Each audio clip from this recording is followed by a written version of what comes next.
ડુંગળીની નિકાસ પરના પ્રતિબંધ અંગે કૃષિ મંત્રીની અધ્યક્ષતામાં મહત્વની બેઠક ચાલુ। સૌરાષ્ટ્રના એપીએમસીના હોદ્દેદારો સાથે કૃષિ મંત્રીએ બેઠક કરી।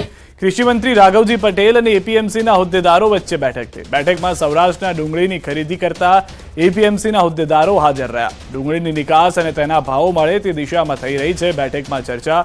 મહત્વનું છે કે ડુંગળીના ભાવ મુદ્દે ખેડૂતો છેલ્લા કેટલાક દિવસથી વિરોધ નોંધાવી રહ્યા છે, ત્યારે હવે આ મુદ્દે મહત્વની બેઠક મળશે।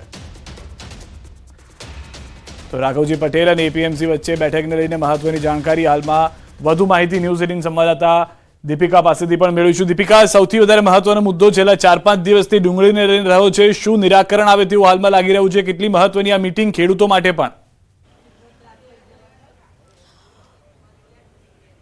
સિદ્ધાર્થ, હજુ 20 દિવસ જો વીતી જાય તો ખેડૂતોનો પાક છે તે નિષ્ફળ થઈ જાય તેવી પરિસ્થિતિ ઊભી થઈ છે। આ પરિસ્થિતિ વચ્ચે ખાસ કરીને સૌરાષ્ટ્રના એપીએમસીના તમામ આગેવાનો સાથે કૃષિ મંત્રીની જે અત્યારે બેઠક 10 મિનિટ પહેલા જ તેની શરૂઆત થઈ છે। આ બેઠકની અંદર સૌથી મહત્વના મુદ્દા એ છે કે જે નિકાસ પર પ્રતિબંધ લાદવામાં આવ્યો છે તેમાં બાંગ્લાદેશ અને નેપાળમાં જો ડુંગળીની નિકાસ કરવામાં આવે તો ખેડૂતોને જો અત્યારે નુકસાન થઈ રહ્યું છે તે નુકસાન ઉપર ખાસ કરીને નિયંત્રણ લાવી શકાય। તો આ પ્રકારના નિર્ણયો છે સરકારે આજે ખૂબ જ મહત્વની જે બેઠક છે તેમાં નિર્ણય જો લેવાઈ જશે તો ખેડૂતો માટે આજનો દિવસ છે તે આનંદકારક સાબિત થઈ શકે છે। 10 મિનિટ પહેલા મીટિંગની શરૂઆત થઈ ચૂકી છે, જેમાં સૌરાષ્ટ્રના તમામ જે એપીએમસીના આગેવાનો છે તેઓ ઉપસ્થિત છે। ખાસ કરીને ભાવનગર, રાજકોટ, મહુવા અને તમામ જે લોકો છે તે ઉપસ્થિત છે। ગોંડલ માર્કેટ યાર્ડમાં આજે બીજો દિવસ છે કે જ્યાં ખેડૂતો સતત વિરોધ કરી રહ્યા છે।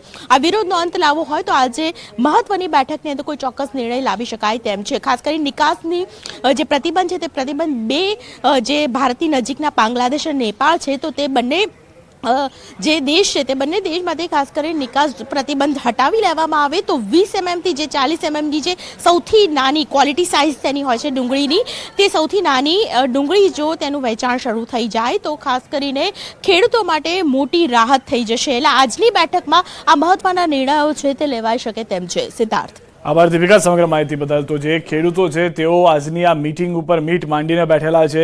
સકારાત્મક પરિણામ આવે, નિષ્કર્ષ આવે તેવી રાહ જોઈ રહ્યા છે, અને ખાસ કરીને ભારતના પાડોશી દેશ નેપાળ અને બાંગ્લાદેશની અંદર જે નાની સાઇઝની ડુંગળી છે તેનું નિકાસ શરૂ થાય તેવી આશા બાંધી રહ્યા છે।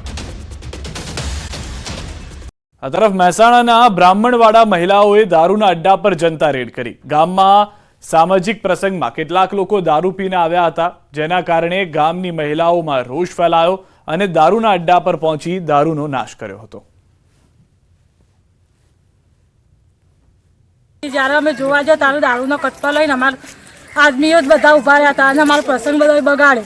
એક માજીને પાડી દીધો, ત્યાંથી ઇવન દવાખાને લઈ જવો પડે। એટલે આવો બધી રીતે અમને બધા પ્લે કરી નાખ્યો, ઘેર બહુ પ્લે કર્યું। છોકરાઓ બધા હેરાન થાય, છોકરાઓને બહેરાઓને બધાને હેરાન કરી નાખ્યો। અમારા ઘરે પ્રસંગ હતો અને બધા પીને આવ્યા, એટલા માટે અમે તળાવમાં ગયા। 5-6 બહેનો ભેગી થઈ તો આગળ દારૂનો ધંધો ચાલતો હતો। પછી બધી મહિલાઓ ભેગી થઈને અને અમે જોપા વચ્ચે દારૂ સળગાવ્યું।